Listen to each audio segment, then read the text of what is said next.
अरे आपकी घर की सी माउंटेन आने में देखी ఈ అమ్మాయి లైవ్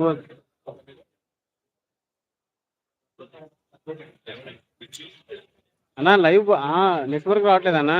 నెట్వర్క్ వస్తలేదు. అవును.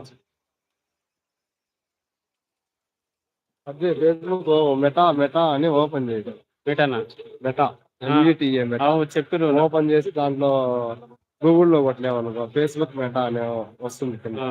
దాన్ని ఇంకా ఓపెన్ చేసి దాన్ని ఫాలో అవుతా పోవాలి. అర్థం కావట్లేదు. దాన్ని ఫాలో అవుతా పోతే నీకు అది వస్తుంది వీడియోస్ సంబంధించి. ఒక్కలే ఉన్నారు. వాడు ఫోనే చెప్పిన ఒక్క నిమిషం ముందు నీకు పని ఉంది. సో నేను నైట్ బ్యాటింగ్ లో చాలా 3 నుంచి నేను బెట్టింగ్ అంటే ఏంటో నాకు తెలియదు. అంత ముందు నేను వేసాను, ఆడాను, ఒప్పుకుంటాను, నిజం అది.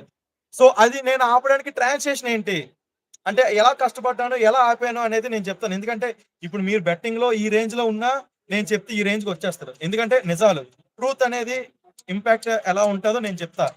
బెట్టింగ్ వేసేటప్పుడు మీ దగ్గర డబ్బులున్నా లేకపోయినా బెట్టింగ్ వేస్తున్నారు. మా ఫ్రెండ్స్ ఉన్నారు, ఇప్పటికే వేస్తారు. వాళ్ళ దగ్గర డబ్బులు లేవు, అప్పులు అయిపోయినా వేస్తారు. ఈ రోజు కాకపోతే ఆ రోజు చెల్లగొట్టుకోవడానికి ఉన్నారు. నా ఫ్రెండ్ సాయి అని ఒకడు ఉన్నాడు, డబ్బులు లేకపోయినా బెట్టింగ్ వేసేస్తాడు, డబ్బులు తర్వాత ఇస్తూ ఉంటాడు. చాలా మంది ఇలా ఉన్నారు.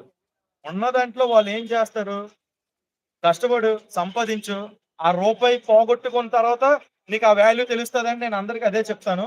సో వాళ్ళు కష్టపడేది కాదు. ఇప్పుడు బీటెక్ ఫైనల్ ఇయర్ వాళ్ళు కష్టపడితే అప్పుడు తెలుస్తుంది. నేను చదువుతున్నప్పుడు కష్టపడ్డాను కాబట్టి నాకు తెలిసింది.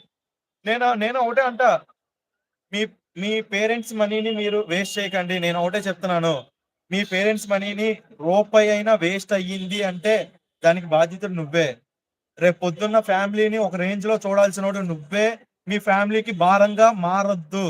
ఒక బెట్టింగ్ వేస్తే నీ జీవితం నాశనం అయిపోయిందని నువ్వు అనుకుంటావు, మీ ఫ్యామిలీ జీవితం నాశనం చేసే రేంజ్ కి నువ్వు వెళ్తావు. నీ ఫ్యామిలీకి నలుగురు పొగిడేటట్టు తేకపోయినా నలుగురు తిట్టేటట్టు తేవద్దని నేను చెప్తున్నాను. యాజ్ ఎ స్టూడెంట్ గా నేను ఇన్ని మాటలు చెప్తున్నాను. ఎందుకంటే నాకు చాలా మంది చాలా మాటలు అన్నారు నేను బెట్టింగ్ వేసేటప్పుడు. ఆ బెట్టింగ్ ఆపాను అన్నా ఎవరు నమ్మలేదు, నంబర్ కూడా. It's none of my business. ఎందుకంటే ఎవడేదో అనుకుని నాకు అనవసరం. నేనేం చేస్తున్నది కరెక్ట్, నేనేం చెప్తున్నది, నేనేం మాట్లాడుతున్నది కరెక్ట్. సో బెట్టింగ్ వేస్తే ఫ్రీ మనీకి అలవాటు పడిపోయినోడు వేస్తున్నాడు. ఆ ఫ్రీ మనీ ఎన్ని రోజులు ఉండదు. నీకు ఇప్పుడు 1,00,000 సంపాదించినా 2,00,000 సంపాదించినా అంత రాదు. సో అది ఎన్ని రోజులు ఉండదు. ఆ వచ్చిన డబ్బు ఎలా ఒకలా పోతుంది. సో బెట్టింగ్ వేసిన బెట్టింగ్ రాయుడు అందరికీ నేను చెప్పేది ఒకటే, ఇప్పుడు పోలీసులు నిఘా పెడుతున్నారు, ప్రతి బెట్టింగ్ ని ఆపారు. సజ్జనల్ గారు ఉన్నారు, సజ్జనల్ గారు కూడా ఈ బెట్టింగ్ కోసం చాలా క్యాంపెయిన్స్ చేసి ఎవరు ఎక్కడ ఉన్నారో ప్రతి వాడిని పట్టుకున్నారు. ఒక పైరసీ సినిమాలను ఎలా పట్టుకున్నారో ఈ బెట్టింగ్